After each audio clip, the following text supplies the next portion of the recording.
Lesson 2. Clouds. Intizar Hussain. Let's start.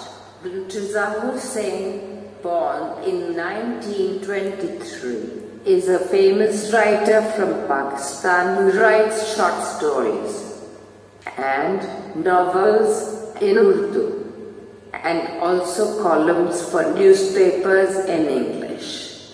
He has received many awards in Pakistan, India and the Middle East. The Seventh Door and Leaves are among his books translated into English. His Urdu short story Badal has been translated as Clouds by Rakshanda Jalil.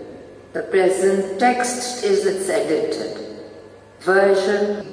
Let's read. He wandered far in search of the clouds, down winding paths and alleys, till he reached the old mud hut.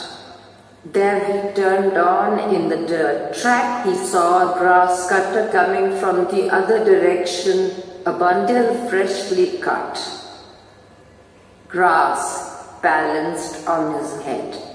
He stopped the man and asked, "Have you seen the clouds there?"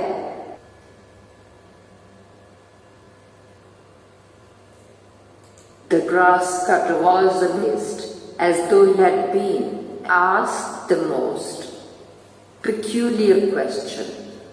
"Yes, clouds." He was disappointed to see that the grass cutter was still mystified.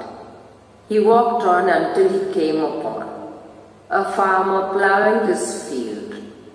He asked him the same question.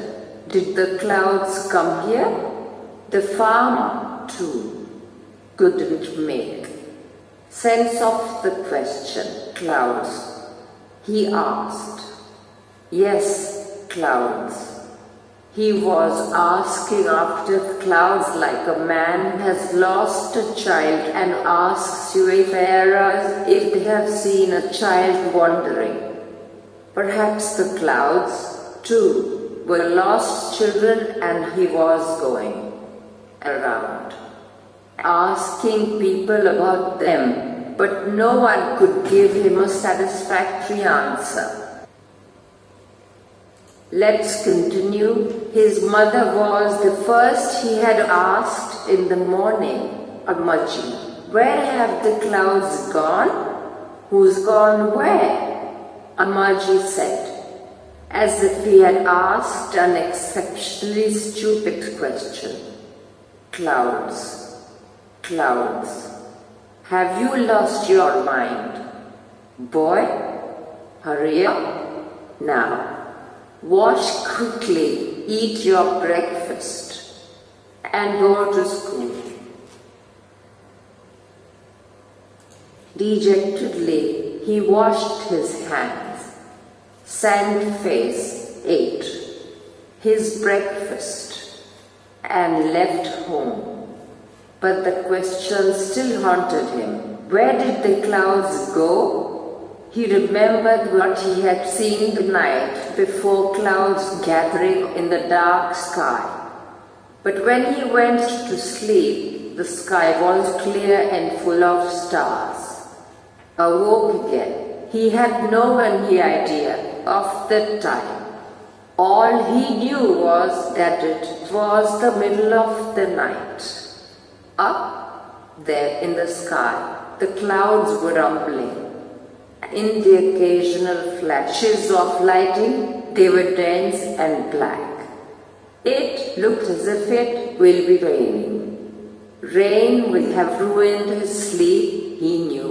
When he got up in the morning, he was amazed. The sky was clear and empty. Not a trace of rain in the courtyard. He was surprised and saddened. The clouds had moved across the skies without shedding a drop of rain, and it saddened him to think that he had fallen asleep. Had he stayed awake, perhaps the clouds would not have disappeared like that. It would have been the season's first rainfall. The month of the rains was slipping away. He looked up once again at the skies. Not a single patch of cloud. The sun beat down on his head from a clear sky.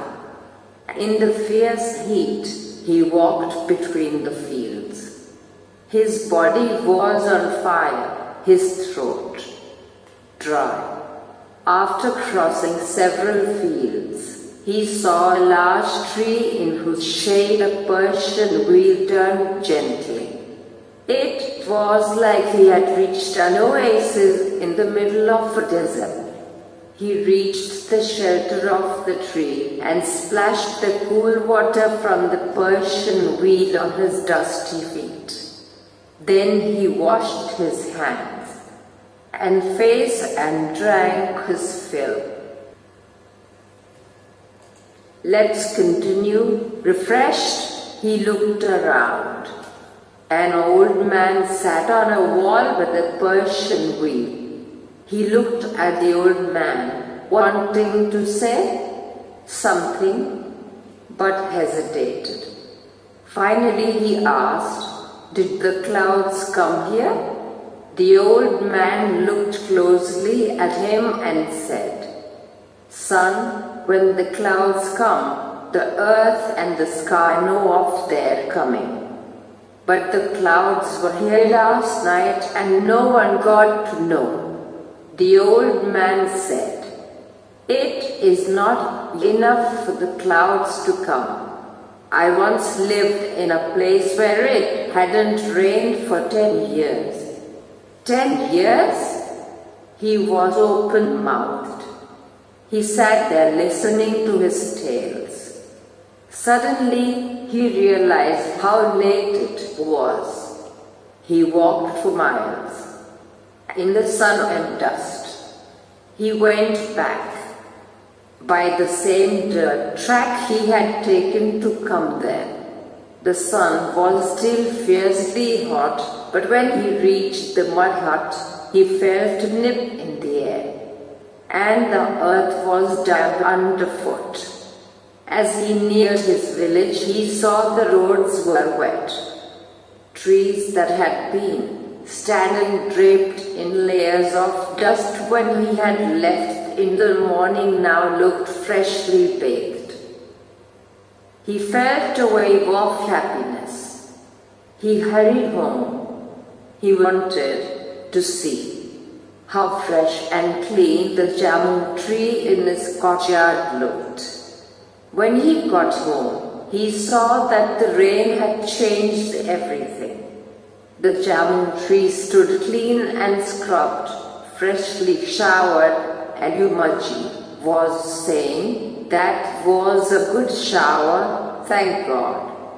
Raindrops were still rolling off the leaves of the jamun. He stood beneath the tree and let them fall on his head and face. He raised his eyes to the sky and saw it clear, without even a wisp of cloud. He had walked so far in the dust and sun in search of the clouds, and in his absence they had come, shed their rain and gone away.